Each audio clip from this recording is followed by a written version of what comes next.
Shalom. Kesan saya Kesan untuk Gema Spasi 1 menurut saya pribadi itu saya lebih enjoy, lebih santai dan juga tidak dikejar-kejar. Apalagi di Gema Spasi 1 disuruh membaca satu hari satu pasal dan hari itu juga kita diberikan perenungan buat pasal yang kita baca. Kita bisa mengkais secara dalam apa arti dan maksud yang ditujukan dalam pasal tersebut. Dan ini juga membantu saya untuk membangun disiplin, terus punya waktu khusus membaca Alkitab setiap hari dan tentunya didukung dengan renungan yang dibagikan melalui Gema Spasi Center, menolong saya untuk memiliki insight atau wawasan lain terkait firman Tuhan yang sedang dibaca. Karena kan kita punya list laporan di grup Gema Spasi 1 ini, jadi kita bisa lihat mana teman-teman yang sudah baca, mana yang belum baca. Jadi itu membuat saya termotivasi untuk gak pernah ketinggalan baca satu pasal setiap hari.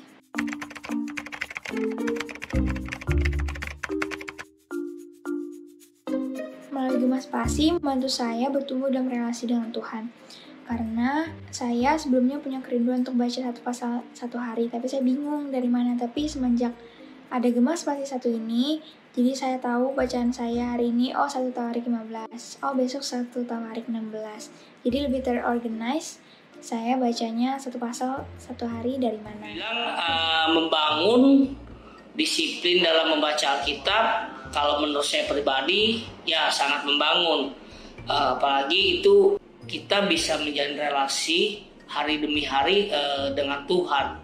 Dan juga kalau saya pribadi itu bisa membangun saya di dalam relasi lagi sama Tuhan. Mengikuti Gema Spasi ini pasti ada pertumbuhan dan relasi lebih dekat kepada Tuhan. Karena sudah merupakan kewajiban kita ya sebagai orang Kristen, apalagi kita sebagai manusia ciptaan Tuhan, kita wajib berkomitmen dan juga harus tertib dalam membaca firman Tuhan.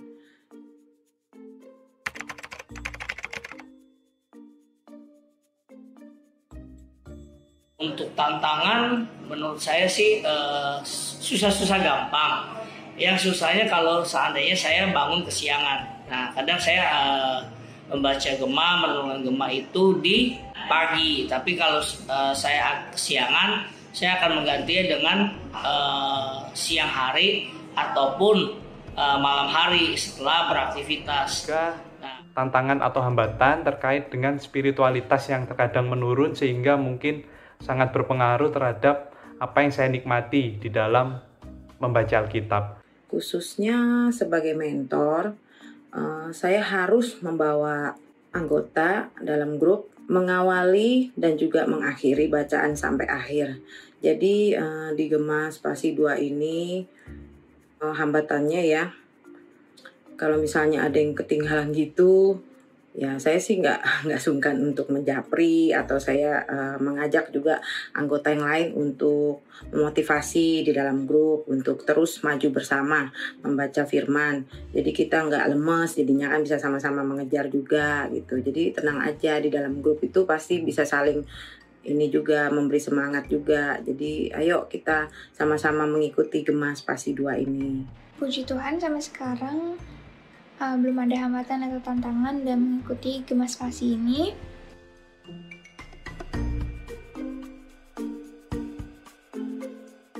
Saya bersedia untuk melanjutkan ke Gema Spasi 2. Saya bersedia untuk melanjutkan ke Gema Spasi 2. Saya pasti akan lanjut ke Gema Spasi 2.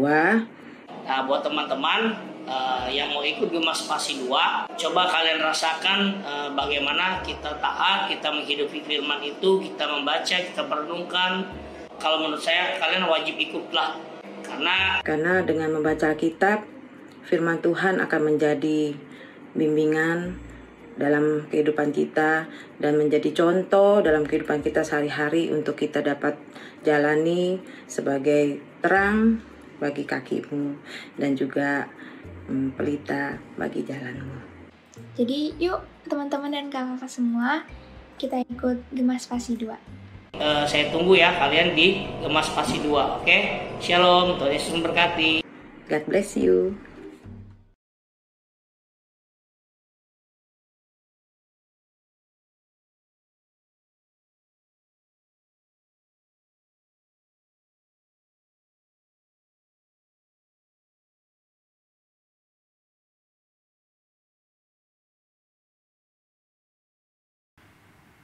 Shalom. Selamat hari Minggu sidang jemaat yang terkasih dalam Tuhan Yesus. Baik yang ada di gereja maupun yang ada di rumah. Sungguh kita boleh bersyukur ketika kita diberikan kesehatan yang begitu baik dan diizinkan oleh Tuhan untuk masuk dalam ibadah raya di hari ini. Mari kita mempersiapkan diri kita untuk beribadah dengan bersaat teduh.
Keselamatanku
Saya mengundang kita semua, baik yang berada di rumah maupun di gedung gereja ini, untuk boleh bangkit berdiri. Dan bersama-sama kita akan memasuki ibadah kita pada pagi hari ini. Biarlah kiranya dengan hati yang penuh kerinduan datang ke hadirat Tuhan, di dalam rasa hormat dan takut kita akan Allah, dan juga rasa cinta kita kepada Dia yang lebih dulu mengasihi kita.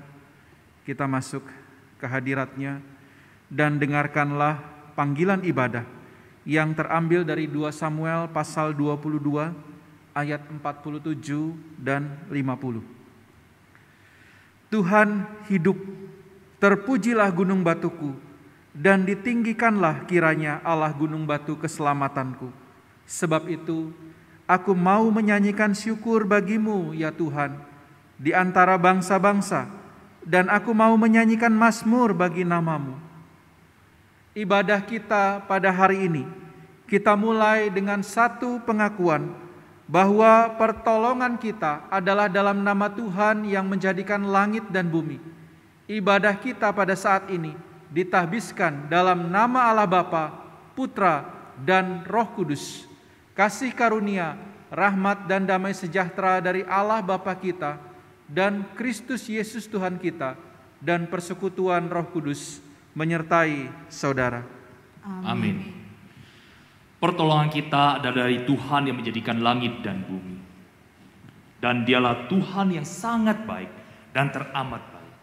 Bila kita datang ke hadapannya dengan memujikan, Engkau teramat baik.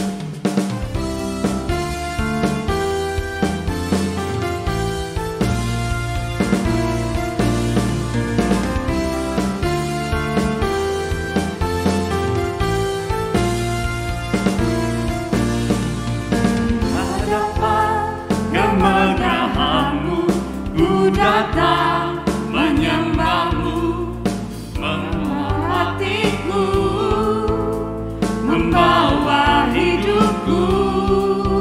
Ku teringat kasih setiamu di jalan setiap langkahku. Sungguh Engkau baik di dalam hidupku.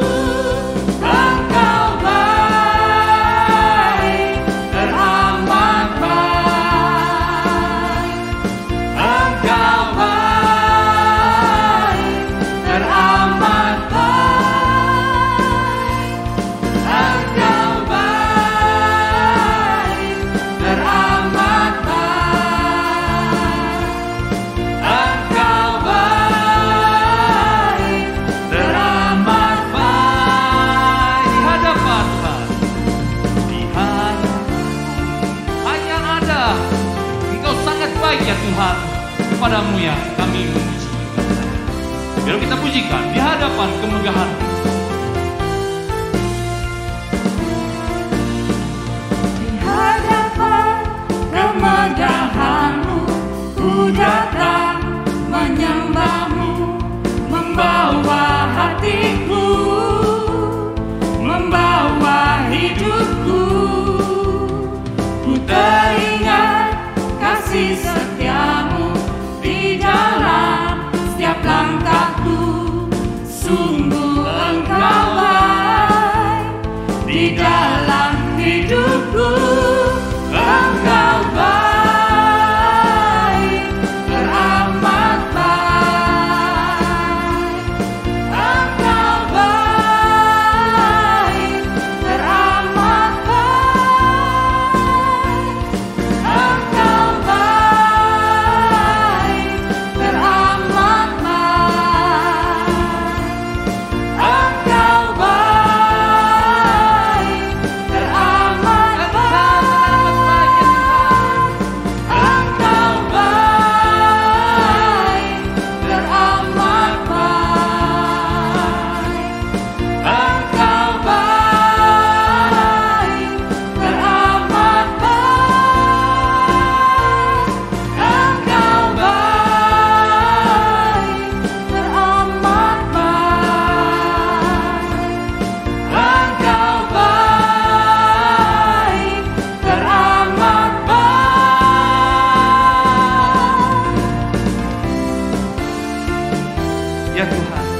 amat baik bagi kami.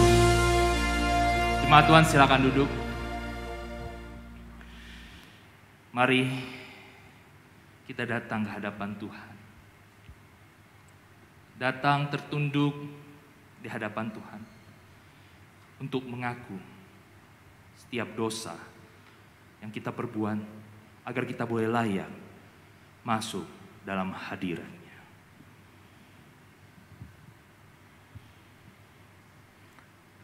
Mari dengan kepala dan hati yang tertunduk di hadapan Tuhan, kita datang kepadanya. Mungkin di masa pandemi ini kita begitu sulit mendengar suaranya. Mungkin di masa pandemi ini kita begitu sulit menikmati hadirat-Nya. Namun sesungguhnya Ia tidak pernah jauh dari kita. Ia selalu bersama dengan kita, dan Ia selalu siap mendengarkan pengakuan kita dan segala keluh kesah kita. Oleh karena itu, marilah kita dengan hati yang sungguh dan terbuka di hadapan-Nya. Kita mau mengakui bahwa sesungguhnya kita adalah orang berdosa. Kita layak mendapatkan penghukuman. Kita layak dihukum. Kita layak menderita berbagai-bagai penderitaan oleh karena dosa-dosa kita. Tetapi oleh anugerah-Nya Ia memberikan kita pintu pengampunan. Oleh karena itu, marilah kita memohon-Nya.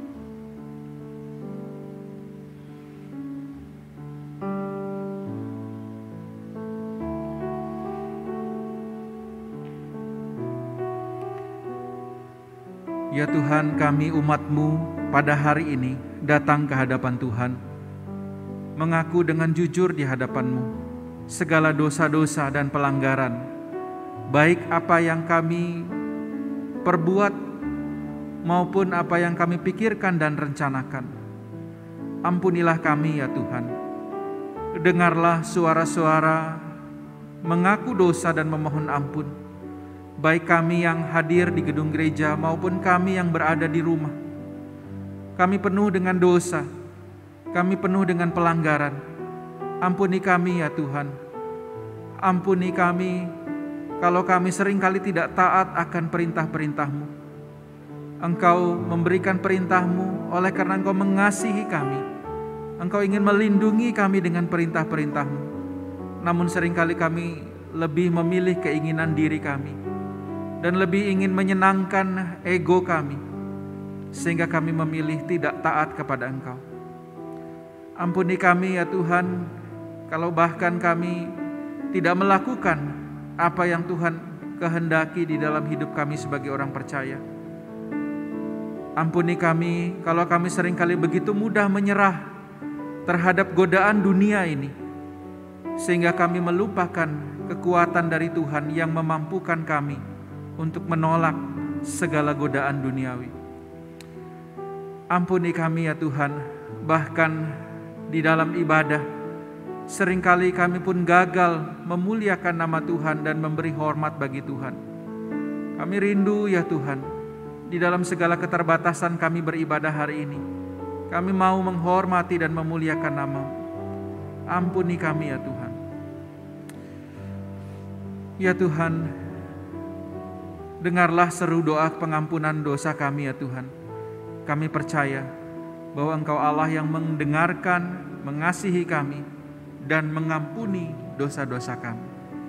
Di dalam nama Tuhan Yesus kami sudah berdoa. Amin.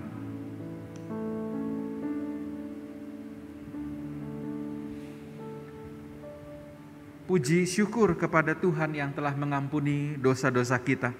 Dengarkanlah berita anugerah yang terambil dari Yesaya 44 ayatnya yang ke-22. Aku telah menghapus segala dosa pemberontakanmu, kata Tuhan, seperti kabut diterbangkan angin, dan segala dosamu seperti awan yang tertiup.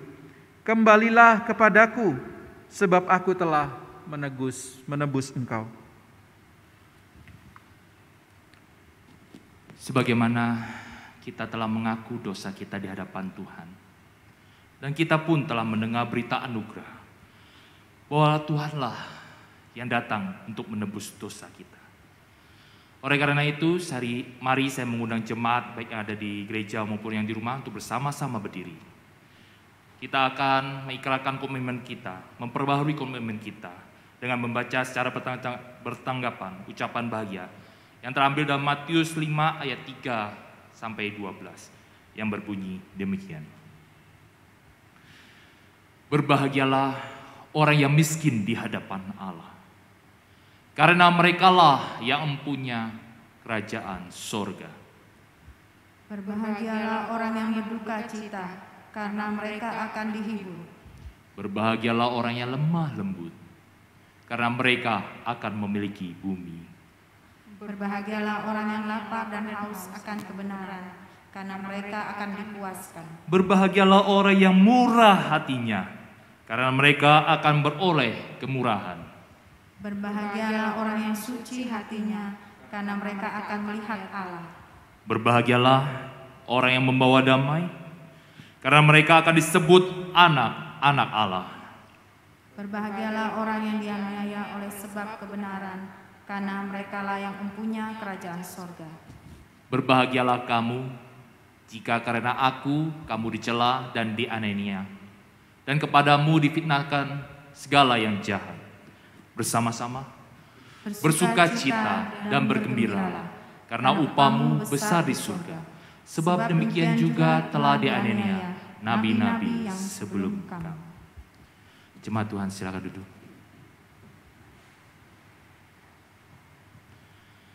Ketika kita datang untuk beribadah kepada Tuhan, saya percaya sebagai umatnya, kita akan membawa korban syukur yang terbaik bagi Tuhan.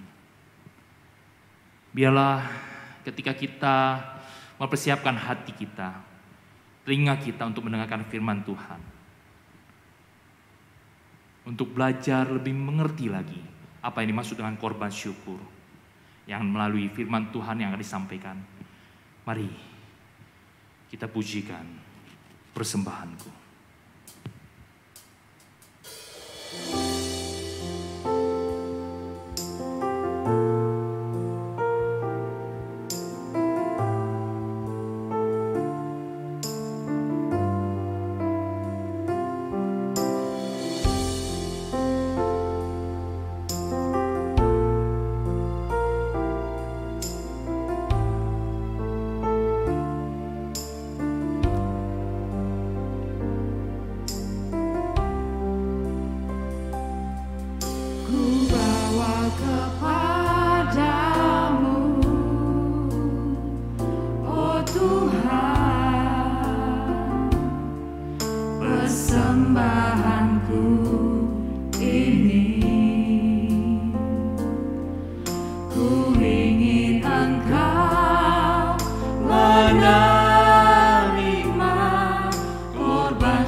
Tuhan, mari bersama-sama berdiri.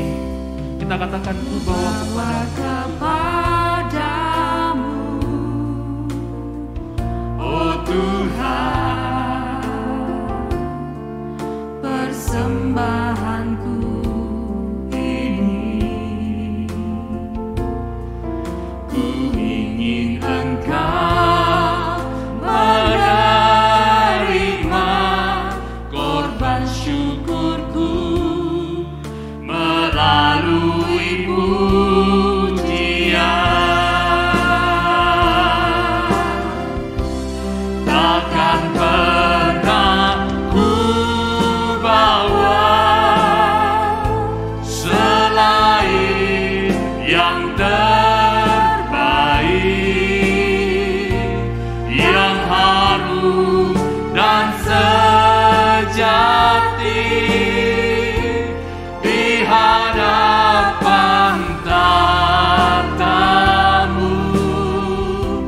Yesusku, terimalah korban syukurku ini yang mengalir di hatiku sebagai persembahan. Takkan pernah ku bawa, takkan pernah ku bawa selain yang terbaik, yang harum dan sejati di hadapan tahta. Yesusku, terimalah, Yesusku, terimalah korban syukurku ini yang mengalir di hatiku sebagai persembahan yang mengalir di hatiku, yang mengalir di hatiku, yang mengalir di hatiku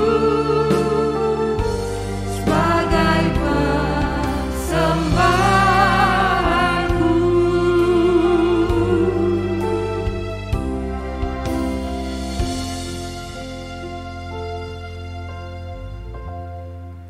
Mari kita tunduk kepala dan kita berdoa. Ya Tuhan, biarlah kiranya pujian ini menjadi kesungguhan hati kami. Kami yang rindu mempersembahkan yang terbaik di dalam ibadah kami. Baik itu hati, pikiran, tenaga, kemampuan kami dalam melayani, bahkan materi, uang yang kami miliki, biarlah itu yang terbaik hanya untuk kemuliaan nama Tuhan. Ya Tuhan, kami serahkan perenungan kami pada hari ini di dalam ibadah kami. Pakailah hamba-Mu, biarlah kiranya apa yang Tuhan ingin nyatakan kepada umat-Mu, Tuhan boleh pakai hamba-Mu sehingga boleh menyatakan kehendak-Mu. Dalam nama Tuhan Yesus kami sudah berdoa. Amin. Silahkan duduk Bapak Ibu Saudara, baik yang di ruang ibadah maupun yang ada di rumah.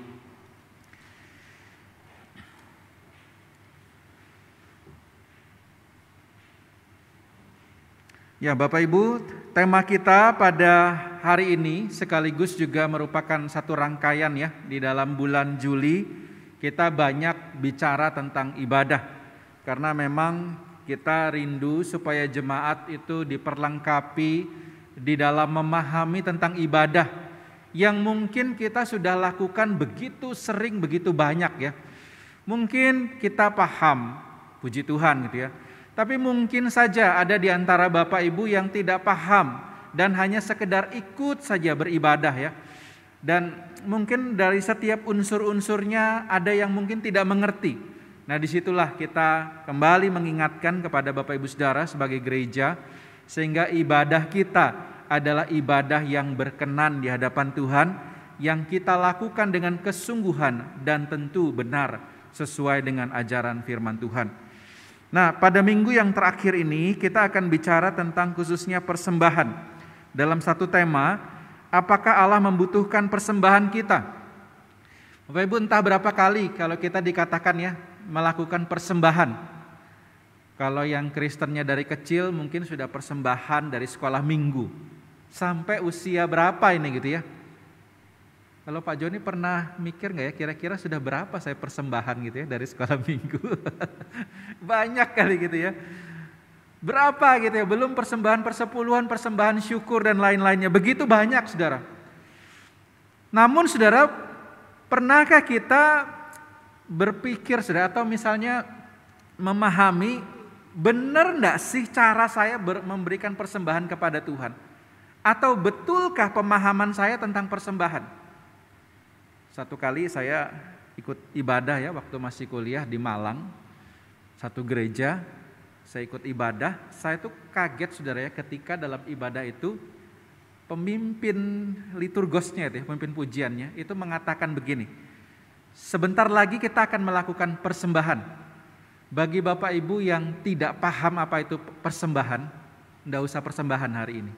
Saya kaget saudara ya. Karena saya juga bertanya pada diri saya, emang saya paham persembahan itu apa itu?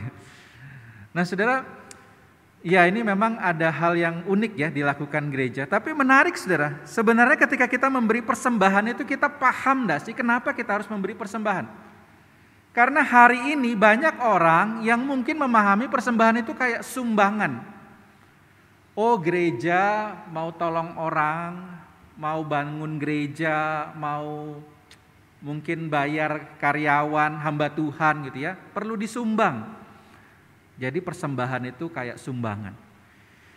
Atau saudara mungkin banyak orang yang berpikir persembahan itu iuran. Oh saya sudah jadi orang Kristen, saya sudah jadi anggota jemaat GKKA misalnya, ya saya harus persembahan lah. Itu kayak iuran gitu ya. Tiap bulan harus kasih, tiap minggu harus kasih. Karena saya anggota atau orang Kristen atau sebagai jemaat di gereja tertentu. Atau bahkan saudara ada yang berpikir juga persembahan itu sebagai sebuah investasi ya. Ya, saya harus memberi gitu ya supaya nanti Tuhan memberkati saya dengan berkat yang lebih dari itu. Saya ngasih 100.000, Tuhan berkati 200.000 misalnya atau lebih. Semakin banyak saya kasih, maka Tuhan semakin memberkati saya dengan berkat yang lebih lagi. Nah oleh karena itu, sebelum atau daripada kita salah saudara ya dalam memahami persembahan ini, mari kita membaca bagian firman Tuhan yang kiranya ini dapat menerangi pemahaman kita tentang persembahan. Mari buka Mazmur 50 ayat 7 sampai ayatnya yang ke-15. Dan nanti satu bagian lagi dari 2 Korintus pasalnya yang ke-9, kita baca juga ayat 6 sampai 8. Bagian pertama dulu, Mazmur 50 ayat 7 sampai 15. Silakan saudara yang bawa Alkitab, saudara bisa buka Alkitab, saudara bisa mengikuti saya dengan juga membacanya di Alkitab saudara. Mazmur 50 ayat 7 sampai 15. Dengarlah, hai umatku, aku hendak berfirman. Hai Israel, aku hendak bersaksi terhadap kamu. Akulah Allah, Allahmu. Bukan karena korban sembelihanmu aku menghukum engkau. Bukankah korban bakaranmu tetap ada di hadapanku? Tidak usah aku mengambil lembu dari rumahmu atau kambing jantan dari kandangmu. Sebab punyakulah segala binatang hutan dan beribu-ribu hewan di gunung. Aku kenal segala burung di udara dan apa yang bergerak di padang adalah dalam kuasaku. Jika aku lapar, tidak usah kukatakan kepadamu, sebab punyakulah dunia dan segala isinya. Daging lembu jantankah aku makan atau darah kambing jantankah aku minum? Persembahkanlah syukur sebagai korban kepada Allah dan bayarlah nasarmu kepada Yang Maha Tinggi. Berserulah kepadaku pada waktu kesesakan. Aku akan meluputkan engkau dan engkau akan memuliakan aku. Satu bagian lagi, 2 Korintus 9 ayat 6 sampai 8. Camkanlah ini, orang yang menabur sedikit akan menuai sedikit juga, dan orang yang menabur banyak akan menuai banyak juga. Hendaklah masing-masing memberikan menurut kerelaan hatinya, jangan dengan sedih hati atau karena paksaan. Sebab Allah mengasihi orang yang memberi dengan sukacita, dan Allah sanggup melimpahkan segala kasih karunia kepada kamu, supaya kamu senantiasa berkecukupan di dalam segala sesuatu, dan malah berkelebihan di dalam berbagai kebajikan. Demikian firman Tuhan. Bapak Ibu, ada kisah satu kali satu keluarga gitu ya, datang ke gereja. Nah, ini kisahnya tentu sebelum PPKM ya, sebelum pandemi. Mereka datang ke gereja, lalu kemudian mereka ikut ibadah. Lalu hari itu persembahan setelah khotbah ya, atau agak di belakang. Nah, itu persis dengan kita rupanya gerejanya. Lalu setelah dalam ibadah, mereka ikut ibadah ya. Lalu pas pulang, mereka itu berdiskusi di dalam mobil sambil pulang gitu ya. Lalu saling cerita gitu ya. Kamu tadi kasih persembahan berapa? Oh, aku segini. Aku segini. Saling cerita. Menarik Bapak Ibu Saudara, keluarga ini. Lalu kemudian mereka berdiskusi tentang ibadah hari itu. Lalu mereka bilang, wah, hari ini lagunya kurang enak gitu ya. Ada yang salah kayaknya dengan lagunya itu. Mungkin gak persiapan kali singernya gitu. Oh, hari ini yang bawakan firman Tuhannya gak menarik. Nggak ada ceritanya, atau mungkin nggak ada alat peraganya gitu. Kurang menarik. Lalu juga pemain musiknya tadi banyak yang salah-salah nadanya. Lalu kemudian si orang tua yang sambil bawa nyetir, dia bilang sama anaknya yang protes gitu ya. Ya, kamu sih ngasih persembahannya 2.000, mau harap yang bagus gitu ya. Nah saudara, keluarga ini rupanya memahami saudara persembahan itu secara keliru. Mereka pikir kalau mereka puas dengan ibadah itu, mereka kasih banyak. Kalau mereka rasa enggak puas, ya sudah mereka kasih sedikit gitu ya. Tergantung mereka suka atau enggak. Nah saudara, seringkali banyak orang juga memahami ibadah secara keliru tentang persembahan itu. Makanya tidak heran ada beberapa gereja saudara yang saya amati, itu taruh persembahan itu di depan sebelum khotbah.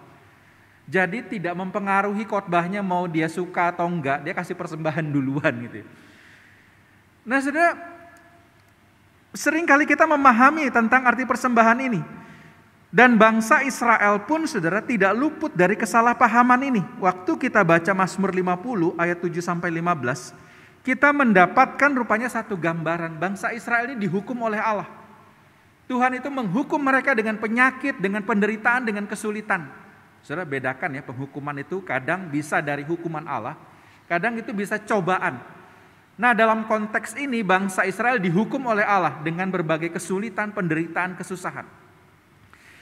Lalu menariknya saudara, bangsa Israel ini dalam kisah Mazmur 50 ini saudara seolah bingung. Loh kenapa? Bukankah persembahan lancar? Kami sudah susah ya dengan penderitaan, tapi kami masih persembahan rutin. Angkanya tepat sesuai firman Tuhan. Tuhan minta sapi, kambing, Tuhan minta burung. Semua sudah dipersembahkan dengan tepat sesuai firman Tuhan. Lalu apa masalahnya? Nah lalu menariknya dalam Mazmur 50, Tuhan berfirman, dia katakan begini. Dengarlah hai umatku, hai Israel. Aku hendak bersaksi terhadap kamu, akulah Allah Allahmu. Nah saudara, rupanya ini satu kalimat yang menunjukkan kesalahan bangsa Israel. Memahami bahwa persembahan itu diberikan kepada Allah, kepada Tuhan. Kepada Allah mereka. Lalu dikatakan dengan kalimat-kalimat, bukan karena korban sembelihanmu aku menghukum engkau. Bukankah korban bakaranmu tetap ada di hadapanku. Bukan masalah persembahan mereka yang macet saudara, atau tidak lagi memberi persembahan, bukan. Tetapi dikatakan Allah menghukum mereka oleh karena mereka itu punya motivasi dalam persembahan yang keliru. Mereka pikir saudara, mereka berbuat dosa di luar ibadah mereka masih rutin persembahan, mereka masih rutin juga berbuat dosa. Mereka pikir saudara, kalau kasih persembahan, maka Tuhan akan maklum dengan dosanya. Ibaratnya saudara, wah kalau saya merasa dosa saya agak banyakan minggu ini, persembahan harus agak banyakan gitu ya. Yang penting kan saya ngasih persembahan, maka Tuhan tidak marah dengan segala perbuatan dan kelakuan saya di luar ibadah. Nah sehingga di sini saudara, Tuhan mengingatkan mereka, ingat persembahan itu diberikan kepada siapa? Tuhan ingatkan kepada mereka yang pertama saudara, dikatakan, Tidak usah aku mengambil lembu dari rumahmu atau kambing jantan dari kandangmu. Punyakulah itu. Mereka pikir saudara dengan bawa lembu, dengan bawa kambing jantan, Tuhan itu senang dan menutup mata terhadap dosa-dosa bangsa Israel. Tapi Tuhan ingatkan, tidak usah itu ya, Tuhan ambil. Kalau Tuhan perlu, Tuhan akan ambil sendiri karena semua itu punya Tuhan. Bahkan yang ada di kandang mereka pun itu punya Tuhan. Kalau Tuhan perlu, tidak usah minta, langsung ambil. Loh, itu punyanya Tuhan. Bahkan dikatakan, aku kenal segala burung di udara. Mereka bawa persembahan burung, saudara. Dan segala yang bergerak di padang ada dalam kuasaku. Mereka cuma punya sebagian hewan-hewan ternak. Ini satu padang itu punya Tuhan. Bahkan ketika mereka mempersembahkannya dengan darah dan menaruhnya di mezbah, Tuhan katakan, daging lembu jantankah aku makan atau darah kambing jantankah aku minum? Jika aku lapar, tidak usah aku katakan kepadamu, sebab punyakulah dunia dan segala isinya. Sering menunjukkan Tuhan sebenarnya tidak lapar dan haus, saudara ya. Tuhan bukan minum darah domba atau lembu, atau minum darah kambing jantan, atau makan daging lembu. Tetapi di sini Alkitab menunjukkan bahasa yang jika, saudara, meskipun sebenarnya tidak. Tapi sekalipun Tuhan itu bisa lapar, saudara. Tuhan katakan, Tuhan juga tidak butuh daging lembu dan darah domba. Loh, tapi kenapa? Bukankah di Taurat ditulis kita harus membawa persembahan itu ke hadapan Tuhan, membawanya ke bait Allah. Sehingga bangsa Israel bingung, saudara. Lalu di sini dalam Mazmur 50 dikatakan, persembahkanlah syukur sebagai korban kepada Allah dan bayarlah nasarmu kepada Yang Maha Tinggi. Berserulah kepadaku pada waktu kesesakan, aku akan meluputkan engkau dan engkau akan memuliakan aku. Saudara, sesungguhnya persembahan itu Tuhan ingatkan adalah dibawa kepada Tuhan, bukan untuk menyogok Tuhan. Bukan untuk seolah-olah kita bisa memberi Tuhan sesuatu, Dia punya semuanya. Tetapi Tuhan ingatkan, bahkan di awal Dia katakan, aku ini Tuhan. Aku itu tidak butuh sebenarnya segala sesuatu yang kamu berikan. Tuhan itu tidak kekurangan sehingga perlu pemberian kita, persembahan kita. Tetapi saudara, persembahan kita itu adalah korban kepada Allah. Sebagai bentuk apa saudara? Ibadah kita kepada Tuhan. Sehingga saudara, persembahan itu adalah bagian dari ibadah kita kepada Allah. Sehingga tidak sangat tepat saudara ketika dikatakan bahwa persembahan itu ada di dalam ibadah. Gereja tidak sedang mengumpulkan dana untuk sesuatu saudara ya. Tetapi persembahan itu adalah bagian dari ibadah kita. Dan bahkan saudara, sebenarnya seluruh ibadah itu adalah persembahan kita kepada Tuhan. Oleh karena itu ketika bicara persembahan, sebenarnya tidak hanya bicara uang. Saudara. Uang itu hanyalah sebagian dari persembahan kita kepada Tuhan. Ibadah itu bicara persembahan apa saudara? Waktu kita. Kita mempersembahkan Tuhan, waktuku mungkin itu adalah waktu yang berharga saudara. Kalau bagi pengangguran mungkin banyak waktunya. Tetapi saudara, terkadang saudara, waktu itu adalah waktu-waktu yang begitu berharga, kita bukan menyisihkan lagi saudara, tapi kita mempersembahkan. Tuhan, ini waktuku 1 jam, mungkin 2 jam aku persembahkan untuk beribadah. Tuhan, ini waktuku 1 jam, mungkin 2 jam aku persembahkan untuk berdoa. Tuhan, ini mungkin waktuku 1 jam aku persembahkan untuk baca Alkitab. Ibadah itu saudara adalah persembahan kita kepada Tuhan. Bahkan bukan hanya waktu saudara, tapi juga pikiran. Para pengurus mungkin, para bidang ibadah mempersembahkan pikirannya, mempersembahkan kepandaiannya untuk bisa merancang ibadah yang baik. Pemain musik mempersembahkan kemampuannya bermain musik. Ada yang punya talenta lain yang bisa membawakan firman, mempersembahkan kemampuannya. Seluruh unsur ibadah itu sudah menjadikannya sebuah persembahan kita kepada Allah. Apa yang bisa kita berikan kepada Allah? Sehingga saudara, ibadah itu seharusnya bicara saudara, apa yang bisa saya berikan kepada Allah dalam sebuah ibadah. Namun seringkali hari ini orang bicara ya, kamu ibadah dapat apa gitu ya. Saudara, memang betul ada dua ini saudara ya. Kita mempersembahkan dan Allah memberkati. Tapi seringkali yang kita fokus dalam ibadah adalah dapat berkat apa. Tanpa kita bicara, kita memang persembahan apa sih di dalam ibadah? Apakah waktu kita sudah persembahkan dengan sebaik-baiknya? Apakah sikap kita, bahkan di dalam unsur itu ada namanya persembahan materi, apakah sudah yang terbaik? Nah, sehingga saudara, hari ini ketika kita bicara persembahan, seluruh ibadah itu sebenarnya bicara tentang persembahan kita kepada Tuhan. Nah saudara, sekali lagi saudara ya, namun apakah Tuhan sebenarnya butuh itu? Saudara, tidak saudara ya.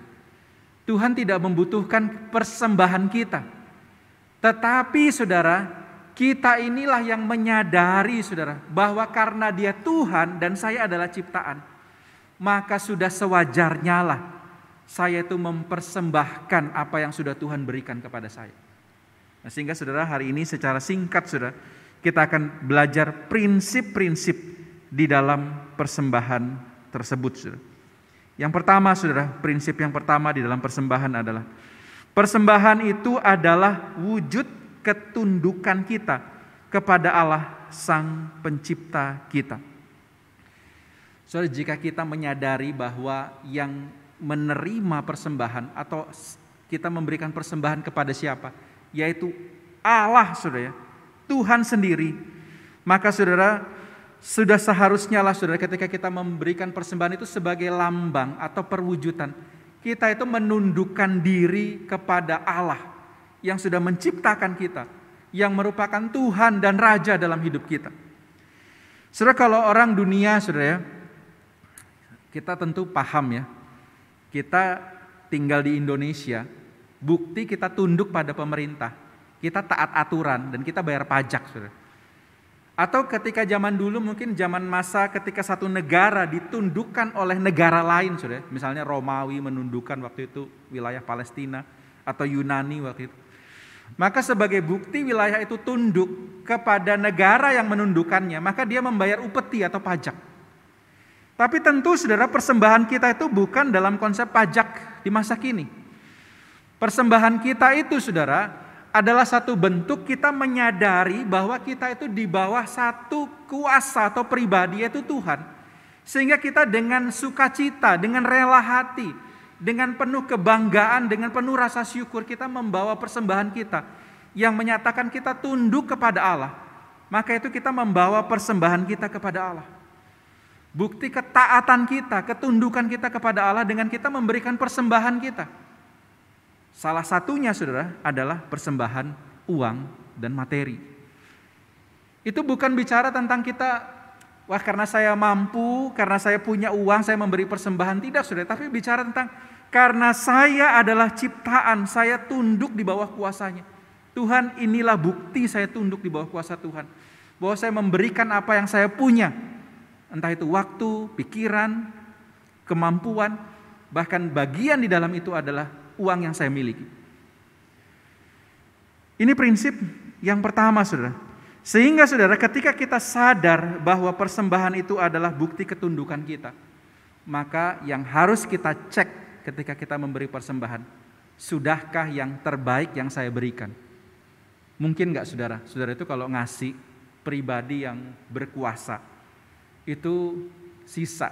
Saya bayangkan gini saudara, misalnya nih, Pak Presiden kita aja lah saudara ya, datang ke rumah kita. Terus karena kita menghormati beliau sebagai presiden, kita ingin kasih sesuatu. Sebagai bukti ketundukan kita kepada pemerintah, kita menghargai pemimpin negara, kita mau kasih sesuatu. Ya mungkin waktu itu kita cuman ada makanan misalnya saudara ya di rumah. Lalu kita mau kasih Pak Presiden ini. Mungkin gak sih saudara lihat, oh ada makanan sisa gitu ya. Ini enggak habis tadi siang, ya sudah tak kasih Pak Presiden. Pak, silahkan dicoba Pak, ini sisa tadi siang. Wah saya yakin saudara kita akan merasa enggak enak lah, enggak benar ini. Kalau kita betul-betul menghargai dan menghormati dia, kita akan bikinkan yang paling bagus dari yang punya kita. Bahkan kalau kita punya sesuatu, kita juga mikir saudara, masa saya kasih persembahan yang bekas yang sisa, saya akan kasih yang terbaik lah kalau untuk Tuhan. Nah, sehingga saudara, prinsip persembahan yang pertama yang harus kita tanyakan adalah sudahkah itu yang terbaik yang kita berikan? Apakah kita akan memberikan yang sisa-sisa, saudara, atau yang mungkin bagi kita ini sudah tidak berharga? Ya, daripada saya buang, saya kasih lah gitu. Saudara, persembahan berikan yang terbaik. Beda saudara ya, di dalam gereja pun juga menerima sumbangan. Beda dengan persembahan. Kalau sumbangan itu ya bilang itu sumbangan gitu ya. Kalau persembahan itu persembahan kepada Tuhan. Kalau sumbangan ya berarti siapa yang butuh ya kita kasih gitu saudara. Ini beda. Nah, bicara persembahan berarti itu saudara, itu haruslah sesuatu yang sungguh-sungguh yang paling baik yang kita bisa berikan, karena tahu kita memberikan kepada Allah. Saudara, kalau di hukum Taurat bangsa Israel, hewan itu pun saudara harus yang terbaik yang bisa mereka berikan kepada Tuhan. Karena prinsipnya saudara, mereka sedang memberikan kepada Allah sendiri. Lalu prinsip yang kedua saudara adalah bentuk kebergantungan kita kepada Tuhan. Nah saudara, menarik kalau tadi kita lihat di dalam 2 Korintus tadi saudara ya, ayat 9 sampai 6 sampai 8 saudara. Ayat ini seringkali dipakai untuk mendorong orang memberikan persembahan. Tapi saya ingin saudara melihatnya dengan tafsiran demikian saudara. Di sana dikatakan demikian. Camkanlah ini, orang yang menabur sedikit menuai sedikit, dan orang yang menabur banyak menuai banyak juga. Nah seringkali saudara kalau orang baca satu bagian ini pikir ya, wah kalau kita ngasih sedikit, Tuhan berkati sedikit. Kalau kita kasih banyak, Tuhan berkati banyak. Tapi saudara, menarik ayat 7 dibilang, hendaklah masing-masing memberi sesuai atau menurut kerelaan hati. Jangan dengan sedih atau terpaksa. Saudara. Jadi ini menarik saudara prinsip. Kita nggak boleh ngasih itu dengan sedih hati gitu ya. Saya ada dulu lagu apa ya? Persembahan kami sedikit sekali, kayaknya ngasih itu dengan sedih gitu. Saya bilang ini betul nggak sih pengajarannya itu ya? Bukankah kalau memberikan persembahan itu tidak boleh dengan sedih hati ya, tapi dengan rela, bukan karena terpaksa. Bahkan bicara terpaksa saudara, saya pernah punya pengalaman orang tuh nanya, kenapa sih gereja itu harus pakai kantung kolektor satu-satu disodorin? Orang sungkan loh kalau nggak ngasih gitu. Bahkan ada yang pernah cerita ya, itu masukin kantong kolektor itu tangannya sebenarnya nggak ada uangnya, tapi masuk aja gitu ya, terus keluar lagi. Ya untung-untung keluar nggak bawa duit saudara. Ini kosong keluar bawa duit tuh malah lebih parah lagi gitu ya, malah ngambil uang gitu. Nah tapi saudara, seringkali dikatakan orang itu kadang kayak terpaksa memberi persembahan. Tidak saudara, tidak dipaksa, bukan dengan sedih hati, tapi memberi dengan sukacita. Nah lalu ayat 8 dikatakan, dan Allah sanggup melimpahkan segala kasih karunia supaya kamu berkecukupan. Nah saudara, ayat ini ayat 8 menjawab ayat 6. Sebenarnya saudara, seringkali orang memberi persembahan itu apa saudara? Takut kekurangan. Dia punya 100 hari ini, dia waktu mau kasih 10, dia takut gitu ya. Wah kalau 90 ini tidak cukup untuk biaya bulan ini. Biaya bulan ini diperkirakan 98 misalnya, kasih 2 lah gitu.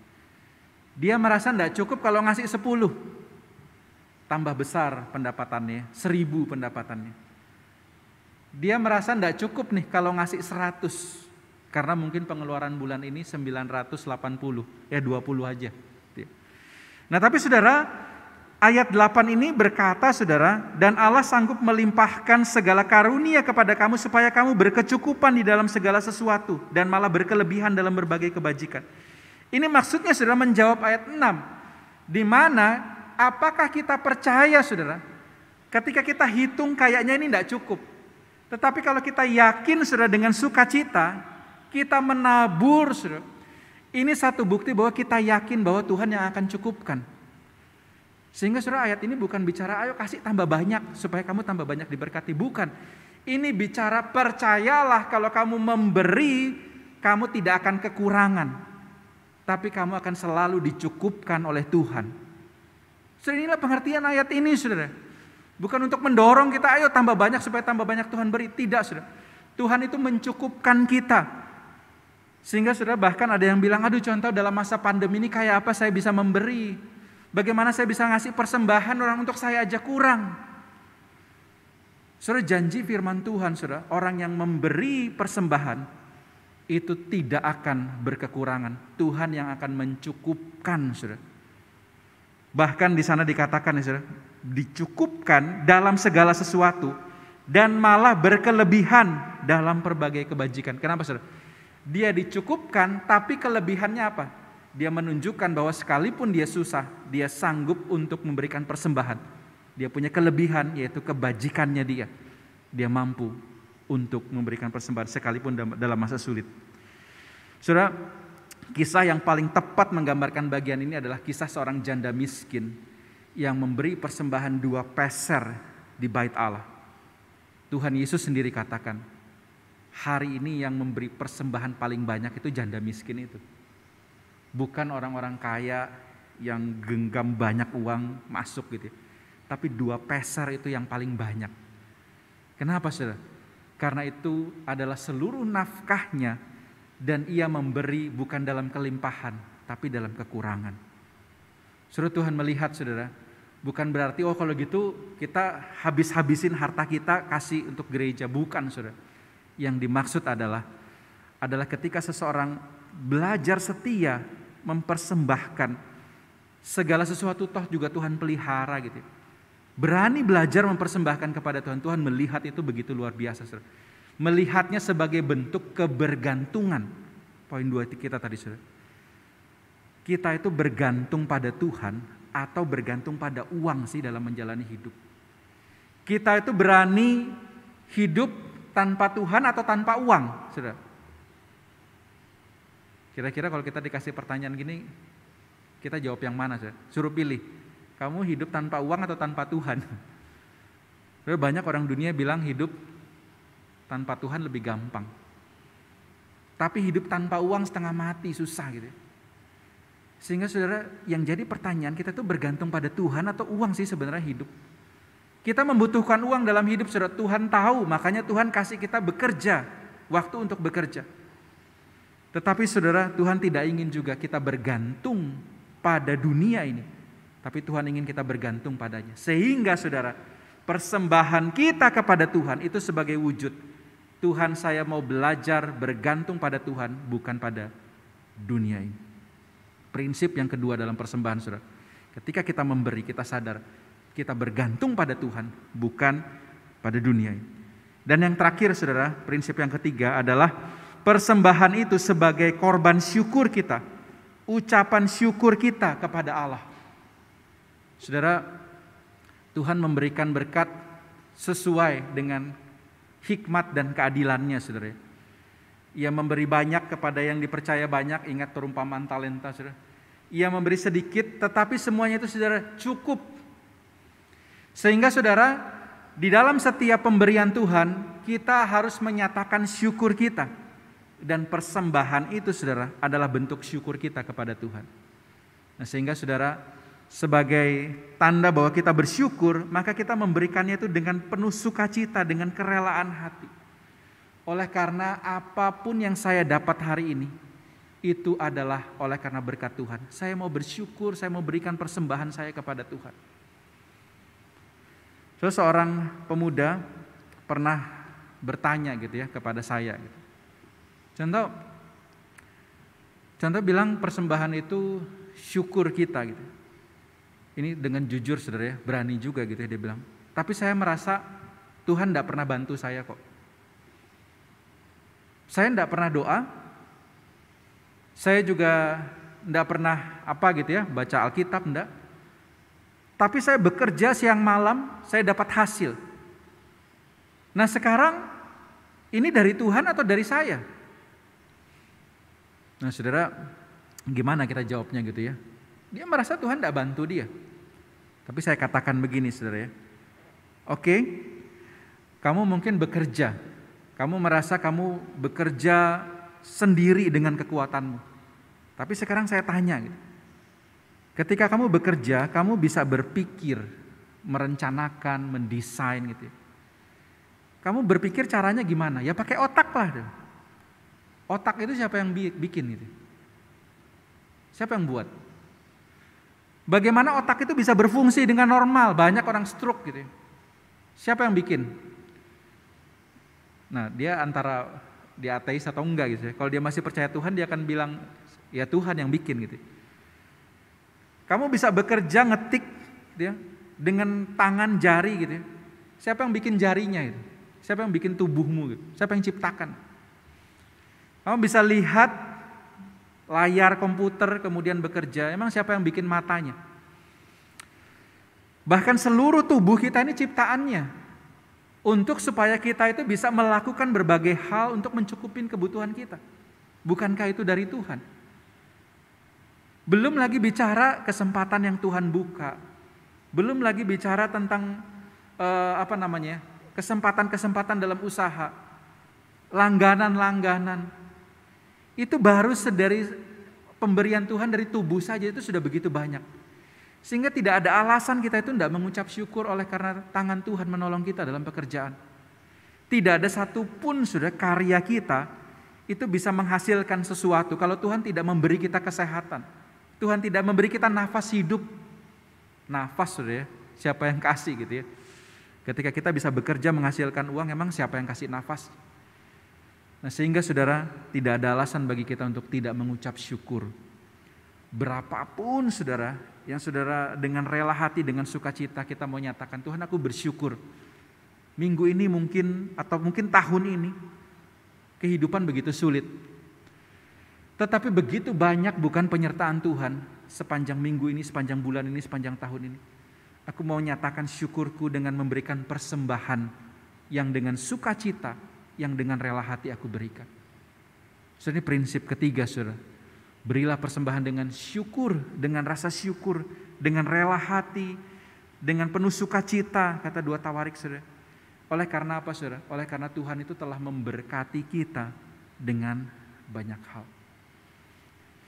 Nah, saudara, marilah kita membawa persembahan kita hari ini dengan penuh rasa syukur, dengan penuh kerelaan hati, dengan prinsip-prinsip sebagaimana yang Tuhan ajarkan tadi. Ingat bahwa Tuhan sesungguhnya tidak membutuhkan persembahan kita, tetapi kitalah yang sudah diberkati oleh Tuhan, kita yang sudah dipelihara oleh Tuhan.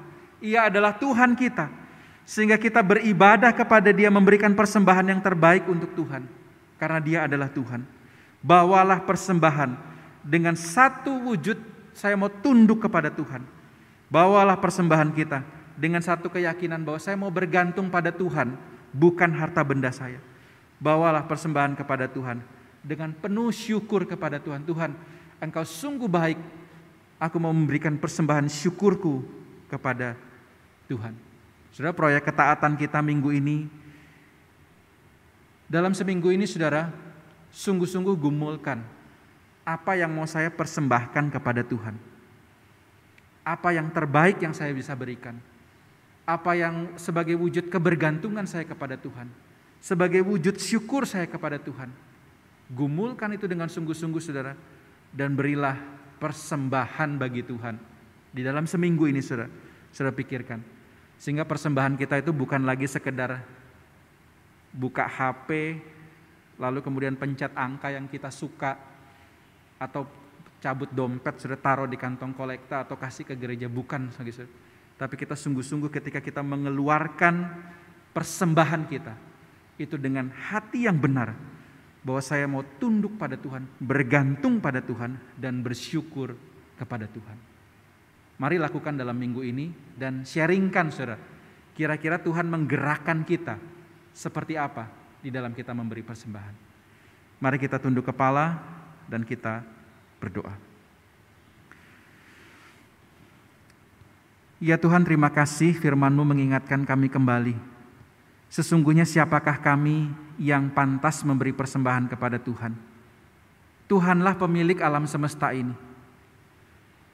Apakah yang terbaik yang bisa kami berikan sesungguhnya? Tetapi Tuhan memberikan kami kesempatan untuk menyatakan syukur kami. Tuhan memberikan kami kesempatan untuk menyatakan ketundukan kami. Tuhan memberikan kami kesempatan untuk menunjukkan kami bergantung pada Tuhan. Biarlah kiranya Tuhan umat-Mu mempersembahkan yang terbaik, mempersembahkan yang terutama, dan mempersembahkan dengan sukacita segala sesuatu yang juga dari Tuhan. Baik itu pikiran, tenaga kami, dan bahkan secara khusus hari ini kami bicara tentang persembahan materi yang Tuhan sudah percayakan juga kepada setiap kami. Tuhan tolong jemaat-Mu di dalam melakukan aplikasi ketaatan sepanjang minggu ini. Biar kami bersama keluarga sungguh-sungguh menggumulkan apa yang rindu kami persembahkan kepada Tuhan sebagai wujud cinta kasih kami kepada Tuhan dan syukur kami kepada Tuhan. Di dalam nama Tuhan Yesus kami sudah berdoa. Amin. Tuhan berkati. Sidangnya Mbak, jemaat yang terkasih dalam Tuhan Yesus, sungguh indah firman Tuhan yang telah disampaikan.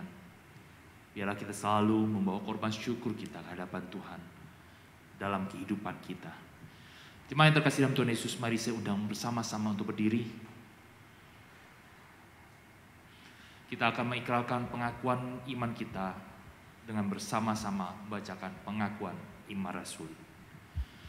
Aku percaya kepada Allah, Bapa yang Maha Kuasa, Khalik langit dan bumi, dan kepada Yesus Kristus, Anaknya yang tunggal Tuhan kita, yang dikandung daripada Roh Kudus, lahir dari darah Maria, yang menderita sengsara di bawah pemerintahan Pontius Pilatus, disalibkan, mati dan dikuburkan, turun ke dalam kerajaan maut. Pada hari yang ketiga, bangkit pula dari antara orang mati, naik ke surga, duduk sebelah kanan Allah, Bapa yang Maha Kuasa, dan dari sana Ia akan datang untuk menghakimi orang yang hidup dan yang mati. Aku percaya kepada Roh Kudus, gereja yang kudus dan am, persekutuan orang kudus, pengampunan dosa, kebangkitan orang mati, dan hidup yang kekal. Amin. Jemaat Tuhan, silakan duduk. Kini saatnya kita akan mempersembahkan materi di mana yang Tuhan percayakan kepada kita untuk pekerjaan Tuhan di tempat ini. Persembahan dapat diberikan melalui transfer, baik melalui BCA maupun Danamon, atau dapat juga menggunakan QR dengan menggunakan aplikasi online, atau dengan men-scan kode QR yang tersedia di layar Anda, atau melalui warta online yang dibagikan melalui WA. Sebelum kita membawa persembahan kita, saya akan membacakan firman Tuhan yang terambil dari Mazmur 50 ayat 23 yang berbunyi demikian. Siapa yang mempersembahkan syukur sebagai korban, ia memuliakan aku. Siapa yang jujur jalannya, keselamatan dari Allah akan kuperlihatkan kepadanya.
Saya mengundang kita bangkit berdiri dan bersama-sama kita akan menaikkan doa syukur kita atas persembahan yang Tuhan beri kesempatan kepada kita untuk memberikan persembahan kita yang terbaik. Mari kita berdoa. Bapa di dalam surga, kami sungguh bersyukur tak henti-hentinya kepada Tuhan. Meskipun kami menyadari kondisi dunia, bahkan Indonesia hari ini sedang sulit, perekonomian kami sedang sulit, bahkan mungkin banyak di antara umat Tuhan yang sedang bergumul dengan kondisi perekonomian mereka.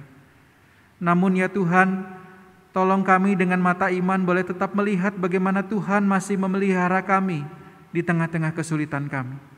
Sehingga biarlah dengan penuh syukur kami membawa persembahan kami, apa yang kami mampu berikan yang terbaik, dengan penuh sukacita dan kerelaan hati kami membawa kepada Tuhan persembahan-persembahan ini. Biarlah kiranya Tuhan berkenan menerima persembahan kami. Tuhan, kami berdoa untuk pengurus gereja. Biarlah kiranya Tuhan memberikan hikmat di dalam mengelola uang Tuhan ini, uang persembahan ini. Sehingga semua penggunaannya boleh untuk semata-mata untuk memuliakan nama Tuhan dan untuk perkembangan pelayanan di tempat ini. Terima kasih, kami berdoa untuk jemaat semua. Biarlah kiranya kami semua boleh Tuhan berkati di dalam usaha dan pekerjaan kami ya Tuhan. Kami percaya Tuhan pasti memberkati setiap umat-Mu. Namun biarlah kiranya Tuhan kami tetap boleh bersabar di dalam berbagai hal, di dalam berbagai kesulitan hari ini. Karena kami percaya Tuhan tidak akan memberi cobaan melebihi kemampuan kami. Biarlah kiranya Tuhan Engkau yang menopang pekerjaan usaha umat-Mu, khususnya di dalam masa PPKM nanti yang akan lebih sulit lagi dalam berusaha. Tuhan yang menolong jemaat-Mu. Kami berdoa bahkan mereka yang harus kehilangan pekerjaan dan usaha mereka. Mereka yang harus bahkan kehilangan simpanan atau bahkan aset mereka. Tuhan, kiranya Tuhan tetap memberikan mereka keyakinan bahwa Tuhan tidak akan pernah meninggalkan umat-Mu. Dan Tuhan akan mencukupkan kehidupan kami. Di dalam segala hal kami tetap punya keyakinan bahwa semua ini pasti di dalam kendali Tuhan dan kami akan melaluinya bersama-sama dengan Tuhan. Kami juga berdoa untuk kondisi kota Banjarmasin dan khususnya Indonesia. Ya Tuhan, kami berdoa biarlah kiranya bangsa bahkan dunia ini boleh segera pulih dari pandemi yang melanda ini Tuhan. Begitu banyak kesukaran, kesulitan akibat dari pandemi ini. Kesulitan ekonomi, kesulitan sosial, bahkan ibadah di rumah Tuhan begitu sulit dilakukan oleh karena pandemi ini. Kami berdoa biarlah kiranya Tuhan Engkau yang menolong bangsa ini, menolong dunia ini ya Tuhan. Ampunilah ya Tuhan kesalahan kami. Biarlah kiranya Tuhan melalui berbagai-bagai kesulitan dan penderitaan ini manusia semakin menyadari bahwa kami membutuhkan Tuhan. Tuhan, pulihkan bangsa kami, pulihkan kota kami ya Tuhan. Kami juga berdoa untuk tenaga kesehatan yang beberapa waktu belakangan sangat kewalahan. Mereka kelelahan, letih, bahkan mereka membutuhkan bantuan. Ya Tuhan, tolong kiranya Engkau yang menguatkan mereka. Mereka berada di tempat-tempat yang mungkin sangat beresiko, tapi biarlah kiranya Tuhan Engkau yang memberikan kekuatan kepada mereka, pengharapan kepada mereka ya Tuhan. Kami berdoa juga untuk mereka yang dirawat di rumah sakit oleh karena COVID, maupun mereka yang isolasi mandiri karena COVID. Bahkan termasuk di dalamnya ada jemaat-Mu ya Tuhan. Biarlah kiranya Tuhan Kau yang menolong mereka, memulihkan mereka, memulihkan kondisi kesehatan mereka ya Tuhan. Kami mengingat beberapa nama ya Tuhan yang mungkin tidak dapat kami sebutkan satu persatu. Kami berdoa untuk keluarga contoh Debbie. Kami berdoa untuk keluarga Ferawati. Kami berdoa untuk keluarga Denny dan Purnama. Kami berdoa juga untuk keluarga-keluarga lain yang mungkin masih dalam kondisi positif dan harus isolasi mandiri.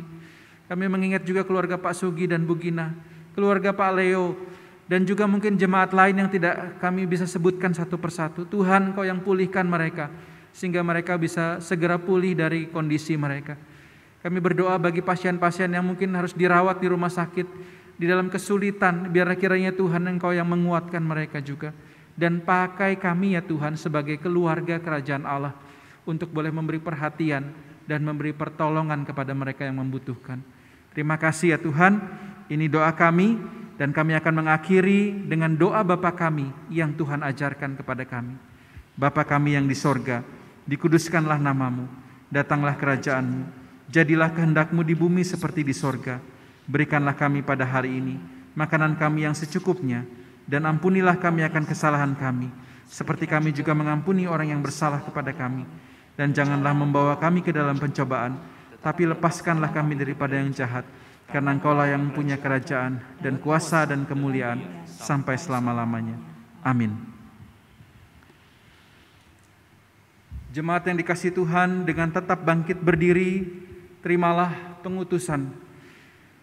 Arahkanlah hatimu kepada Tuhan, pergilah ke dalam dunia dengan damai, milikilah keberanian, pertahankanlah apa yang baik, jangan lakukan yang jahat, hiburlah mereka yang tawar hatinya, kuatkanlah mereka yang lemah, bantulah mereka yang menderita, hormati semua orang, kasihi dan layanilah Tuhan, bersukacitalah senantiasa dalam kuasa Roh Kudus. Amin. Kini saatnya kita akan mengakhiri ibadah kita di hari ini. Mari kita kembali meninggikan Allah Bapa, Putra, dan Roh Kudus, dan segala pujian hanya bagi Tuhan.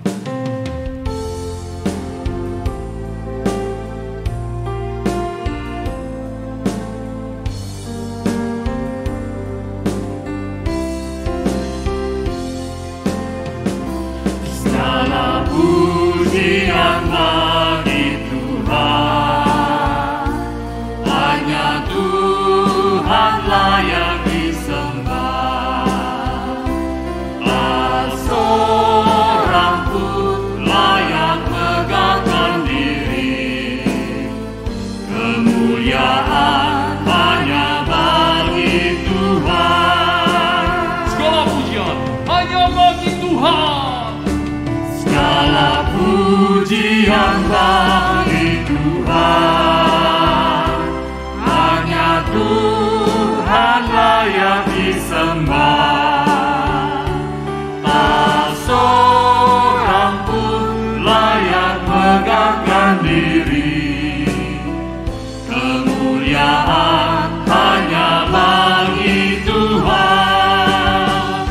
Kemuliaan hanyalah kepada Tuhan. Segala pujian bagi Tuhan.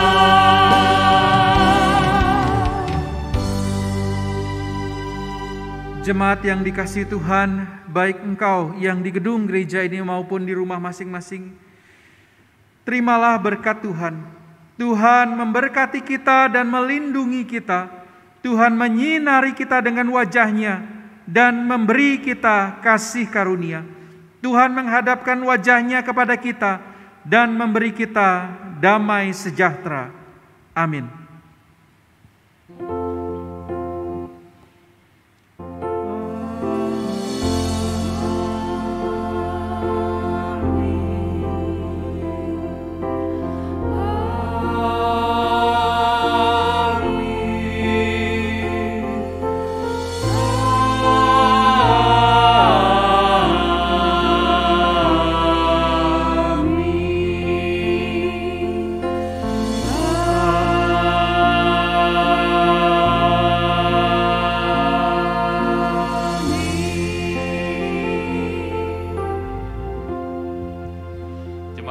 Silakan duduk, silakan mengambil saat teduh.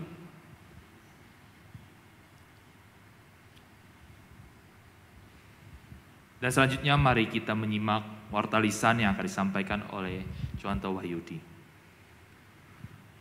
Puji Tuhan, selamat hari Minggu, jemaat sekalian, baik yang di gereja maupun di rumah. Saudara, berdasarkan berita yang kami dapatkan, saudara ya, kita Banjarmasin akan memasuki PPKM level yang keempat dimulai Senin besok. Nah, sehingga saya menghimbau kita semua untuk mengetatkan lagi protokol kesehatan kita dan terus saling mendoakan ya, karena tentu PPKM ini berdampak kepada ekonomi dan juga kepada keterbatasan kita dalam hal-hal lainnya ya, termasuk berinteraksi. Kita doakan juga melihat perkembangan naiknya orang-orang yang terkonfirmasi positif, bahkan diantaranya jemaat kita, saudara ya. Mari kita saling memperhatikan, juga saling mendoakan. Dan tentunya ini menjadi pengingat buat kita ya, agar kita semakin waspada dan berhati-hati. Nah, untuk itu gereja sebagaimana yang sudah disampaikan, minggu depan tanggal 1 Agustus 2021 tidak mengadakan ibadah dengan jemaat ya. Ibadah tetap ada tetapi tanpa jemaat. Dan untuk nanti 8 Agustus nanti akan kami wartakan kembali bagaimana untuk keputusannya. Tetapi untuk minggu depan kita tidak akan mengadakan ibadah dengan jemaat, tapi tetap ibadah dan perjamuan kudus tetap kita adakan. Jadi saudara bisa ambil bagian di rumah masing-masing ya. Terus doakan untuk kondisi kota kita Banjarmasin sehingga boleh semakin membaik. Lalu yang berikutnya berita hamba Tuhan ya. Hamba Tuhan, diaken dan seluruh jemaat mengucapkan terima kasih kepada saudari Gresiane Poalam dari STT Saat. Ini juga jemaat kita ya. Orang tuanya bahkan Gresiane juga merupakan jemaat GKKA. Dan dia sudah praktek selama 2 bulan di kita. Dan kita mengucapkan terima kasih untuk masa-masa pelayanan dia selama 2 bulan. Lalu majelis juga mengajukan kependetaan untuk Evangelis Wahyudi ya. Saya, saudara bisa mengajukan keberatan yang sah, diajukan secara jelas dan tertulis kepada Diaken Edi. Lalu berita hamba Tuhan berikutnya adalah penginjil Heri Chiu akan mengambil cuti tanggal 26 sampai 30 Juli 2021. Lalu penekanan warta berikutnya saudara untuk katekisasi baptisan, bahwa pendaftaran akan ditutup tanggal 31 Juli 2021. Demikian juga dengan bimbingan pranikah akan ditutup paling lambat 31 Juli 2021. Jadi bagi saudara yang sudah memenuhi syarat usia 15 tahun kalau baptisan ya, kalau bimbingan pranikah telah ada pasangan dan berencana menikah, daftarkan diri sebelum 31 Juli. Karena nanti kalau sudah lewat dari tanggal itu, saudara akan ikut periode berikutnya lagi, nanti di bulan Januari. Jadi perhatikan ini, saudara yang merencanakan pernikahan dan belum ikut bimbingan pranikah dan katekisasi, segera mendaftarkan diri. Lalu, I think class, pada hari Selasa nanti diadakan secara Zoom. Silakan Bapak Ibu Saudara boleh ikut bersama-sama kita belajar. Lalu berita duka cita, kami semua jemaat majelis dan seluruh hamba Tuhan berduka cita atas meninggalnya. Yang pertama waktu Ibu Bong Kyuk Ngo ya, mama dari Diaken Wikai, meninggal pada Sabtu 17 Juli 2021 dan telah dikebumikan pada hari Rabu 21 Juli. Lalu Ibu Oi Yanio, mama dari Bapak Tan Sin Hong, mertua dari Ibu Yesika, meninggal hari Kamis 22 Juli dan telah dikremasi Jumat 23 Juli 2021. Dan yang baru ini ya, Ibu Te Ichen, adik dari Bapak Tirto Sumarto, yang meninggal hari Sabtu 24 Juli dan akan dikebumikan nanti hari Senin tanggal 26 Juli besok. Nah, malam hari ini ada ibadah penghiburan.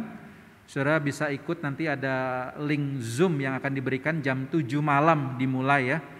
Atau bagi Bapak Ibu Saudara yang kerabat dekat mungkin bisa mengontak ya, atau bisa hadir namun dengan protokol yang ketat ya. Kalau Bapak Ibu sakit atau rasa tidak enak badan, hindari saudara ya untuk berkerumun. Lalu yang terakhir tentang gema ya, saudara tadi sudah ditayangkan videonya. Saya mengajak kita semua untuk tetap setia membaca Alkitab. Dan gema spasi ini kita hanya baca 1 pasal 1 hari ya, itu jauh lebih ringan. Jadi Bapak Ibu Saudara yang mungkin belum bergabung dengan gema, ayo kita berikan waktu kita, persembahkan waktu kita untuk kita boleh membaca firman Tuhan. Karena firman Tuhan itu bermanfaat, kata Timotius ya, untuk mengajar, untuk menuntun orang, menegur orang dalam kesalahan, sehingga itu sangat sungguh-sungguh berarti dalam hidup kita firman Tuhan itu. Lalu Bagi Bapak Ibu Saudara yang lanjut ya, sepertinya langsung lanjut gitu ya, yang dulu ikut Gema Spasi 1, lanjut Gema Spasi 2, infokan saja di grupnya. Bagi yang baru silahkan mendaftar. Pendaftaran ini sampai tanggal 31 Juli ya. Dimulai dari 1 Agustus Gema Spasi 2 mulai sampai dengan 31 Juli 2022. Oke, demikian warta hari ini. Akan dilanjutkan dengan warta digital. Selamat hari Minggu, Tuhan Yesus memberkati.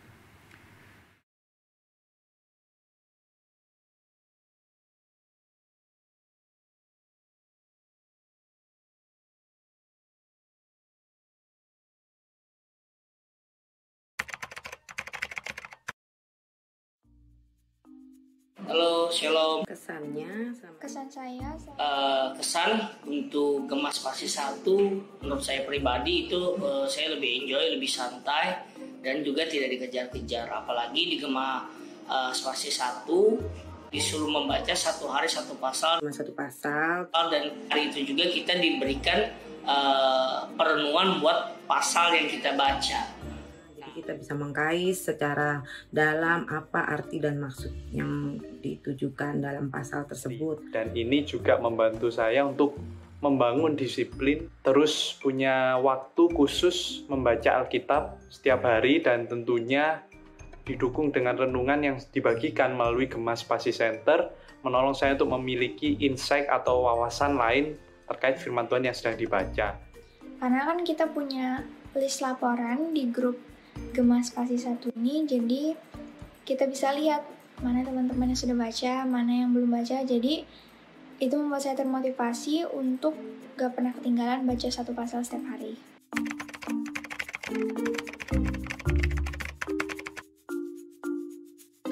Melalui Gema Spasi membantu saya bertumbuh dalam relasi dengan Tuhan. Karena saya sebelumnya punya kerinduan untuk baca 1 pasal 1 hari, tapi saya bingung dari mana. Tapi semenjak ada Gema Spasi 1 ini, jadi saya tahu bacaan saya hari ini, 1 Tawarik 15, besok 1 Tawarik 16. Jadi lebih terorganize, saya bacanya 1 pasal 1 hari dari mana. Membangun disiplin dalam membaca Alkitab, kalau menurut saya pribadi, ya sangat membangun. Apalagi itu kita bisa menjalin relasi hari demi hari dengan Tuhan. Dan juga kalau saya pribadi itu bisa membangun saya di dalam relasi lagi sama Tuhan. Mengikuti Gema Spasi ini pasti ada pertumbuhan dan relasi lebih dekat kepada Tuhan, karena sudah merupakan kewajiban kita ya sebagai orang Kristen, apalagi kita sebagai manusia ciptaan Tuhan, kita wajib berkomitmen dan juga harus tertib dalam membaca firman Tuhan.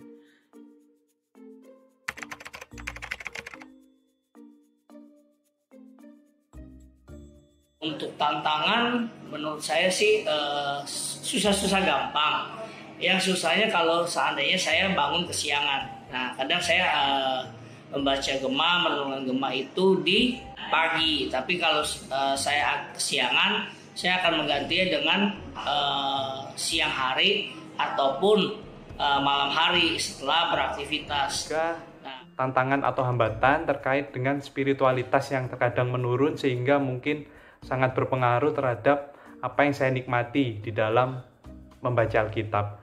Khususnya sebagai mentor, saya harus membawa anggota dalam grup, mengawali dan juga mengakhiri bacaan sampai akhir.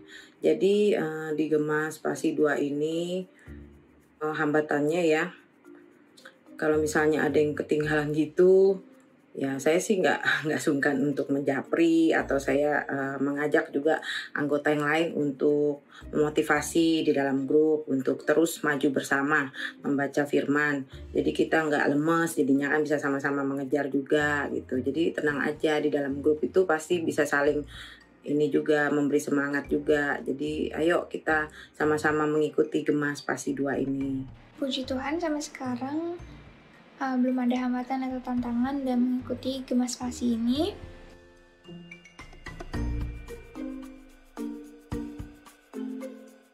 Saya bersedia untuk melanjutkan ke Gema Spasi 2. saya bersedia untuk melanjutkan ke Gemas Spasi 2. Saya pasti akan lanjut ke Gemas Spasi 2. Nah, buat teman-teman yang mau ikut Gemas Spasi 2, coba kalian rasakan bagaimana kita taat, kita menghidupi firman itu, kita membaca, kita merenungkan. Kalau menurut saya kalian wajib ikutlah. Karena dengan membaca Alkitab, firman Tuhan akan menjadi bimbingan dalam kehidupan kita dan menjadi contoh dalam kehidupan kita sehari-hari untuk kita dapat jalani sebagai terang bagi kakimu dan juga pelita bagi jalanmu. Jadi yuk teman-teman dan kakak-kakak semua, kita ikut Gemas Spasi 2. Saya tunggu ya kalian di Gemas Spasi 2, oke? Shalom, Tuhan Yesus memberkati. God bless you.